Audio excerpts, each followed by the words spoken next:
It seems like our whole theological, liturgical, and spiritual way of being is all wrapped around supernaturalism.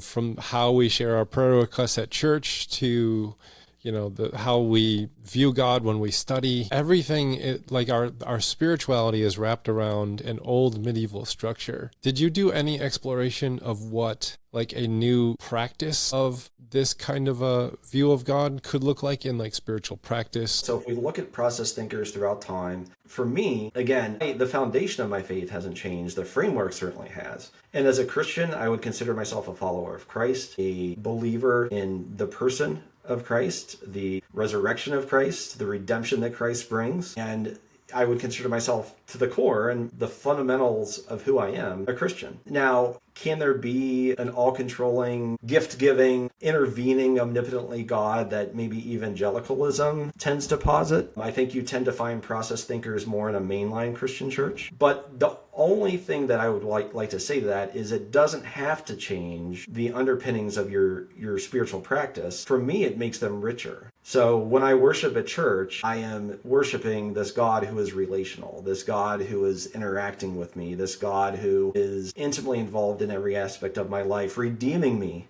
and getting rid of the sin that blocks me between, that prevents me from knowing God even more. And Schleiermacher would call that God consciousness, that he would ascribe redemption as a progress towards an ever-increasing God consciousness and sin as that which prevents our God consciousness. We can do liturgies and practices and meditation and prayer and all these things that increase our God consciousness. I don't think any of that has to change for the process thinker. So that's the one. I think it's made my Christian faith a lot richer.